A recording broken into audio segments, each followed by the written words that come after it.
Olá, irmãos, graça e paz, tudo bem com vocês? Espero que sim, espero que estejam todos bem. Convido os irmãos a darmos continuidade ao nosso estudo, né? Nós estamos estudando o livro O que é ser um cristão, do pastor Leandro Lima, não é? Essa é a nossa quarta aula, né? A aula número 4, apesar de estar ali a aula 3, porque foi decidido que nós dividíssemos o capítulo 3, né? O tema da nossa aula de hoje, né, é quando alguém está convertido. Dando continuidade à aula passada, né, nós vimos que a conversão é uma mudança de vida e ela começa no interior da pessoa, a partir do arrependimento, não é? Então, um sinal marcante do convertido é o arrependimento, né, pelo seu estado pecaminoso, não é verdade? Então, dando continuidade à aula de hoje, ainda no capítulo 3, tá? Nós veremos a temática seguindo a Jesus, né? Vou minimizar aqui a câmera para que nós possamos aqui ter uma melhor visualização do slide, tudo bem? Então, muito se fala em aceitar Jesus, né? Então, hoje nas igrejas, a gente vê muita questão de você aceitou Jesus, você aceita Jesus como seu Salvador. Mas fazendo uma leitura da palavra, a gente percebe que Jesus não costumava pedir para a pessoa para que aceitasse, né? Muito ao contrário, Jesus, ele desafiava as pessoas para que o seguissem. Então existe uma diferença bastante importante na questão de aceitar e na questão de seguir. Vamos acompanhar juntos aí então a ideia do autor, né?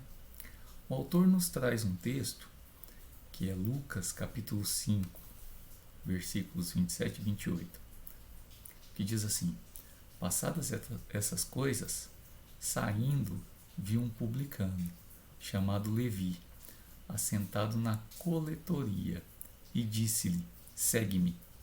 Ele se levantou e, deixando tudo, o seguiu. Que texto é esse? Aqui, Lucas, ele relata o momento em que Jesus chama Mateus, né? Mateus, que era chamado Levi.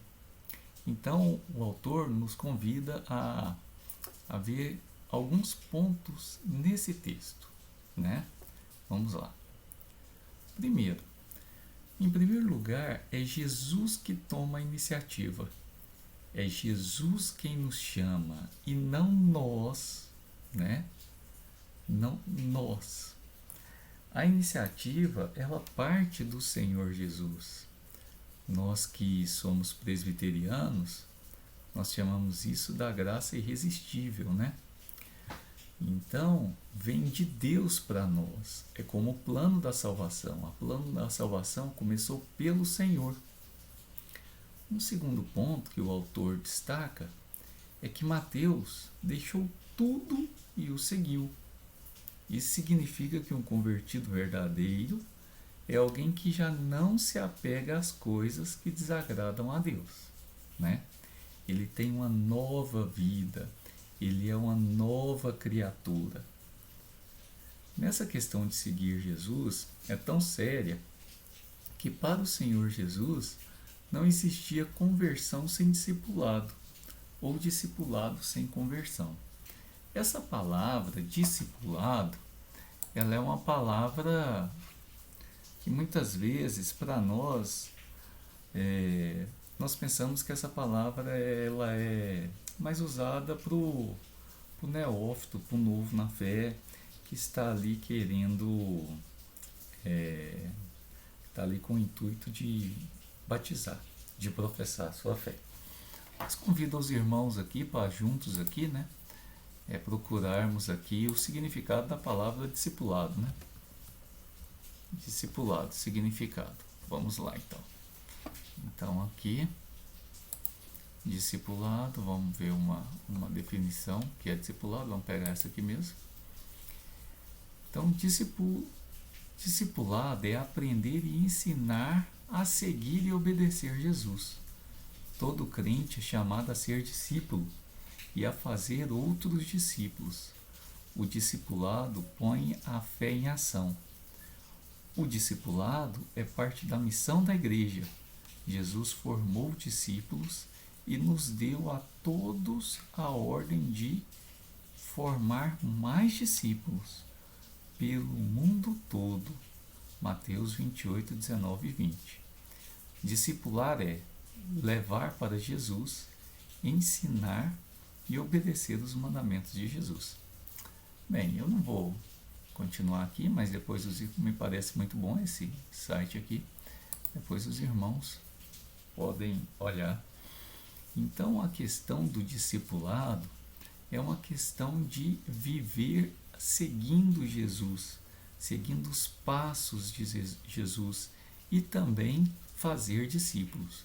Como nós vimos no texto do site, discipulado é colocar a fé em ação, não é verdade? Um novo tema para que o autor nos traz é não olhando para trás. Então o homem se ofereceu para seguir as condições de Jesus. Desculpe, um homem se ofereceu para seguir a Jesus, mas tinham algumas condições. Então o autor nos lembra o texto relatado em Lucas capítulo 9, versículos 61 e 62.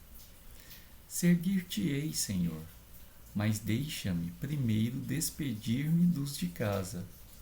Mas Jesus lhe replicou: ninguém que, tendo posto a mão no arado, olha para trás, é apto para o reino de Deus. O que traz isso? O que nós pensamos sobre esse texto? Não é? Jesus, ele não pode aceitar decisões fracas. O apego às coisas desse mundo, à posição social, a pecados secretos, faz com que as pessoas não se decidam inteiramente por Jesus. Então, o novo convertido, ele deve seguir Jesus. Mas muitas vezes, irmãos, as pessoas querem uma nova vida, mas elas não querem largar a velha vida, não é verdade? Nós vemos aqui, quando voltamos aqui, o Mateus, né, que era chamado Levi, aqui no finalzinho diz assim: ele se levantou e, deixando tudo, o seguiu. Mas o que ele deixou tudo? Então significa que ele largou todas as coisas e foi para trás? Ele largou as coisas que desagradam a Deus. Ele tem uma nova vida, ele é uma nova criatura, não é verdade? Então o autor quer nos convidar a pensarmos e refletirmos na seguinte temática: seguir Jesus significa abandonar um modelo mundano de vida, um modelo que desagrada ao Senhor, um modelo de vida onde as pessoas estão preocupadas com a posição social, a posição financeira. A pessoa não quer abandonar certos pecados, certos vícios da vida, não é isso? Então tudo isso faz com que as pessoas não se decidam inteiramente por Jesus. E Jesus ainda frisa: quem não é por mim é contra mim, e quem não comigo ajunta, espalha. Jesus é muito duro nas palavras, porque ele é justo, não é verdade? Quais são então as recompensas em seguir Jesus? É verdade que, como nós vimos lá Voltemos aqui mais um pouquinho para que fique bem frisado. Apesar de ser uma aula de discipulado,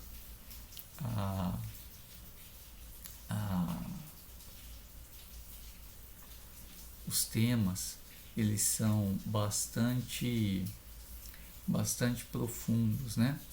A gente observa que quando Jesus chama a Levi para segui-lo, aqui, Jesus ele não oferece nada a ele.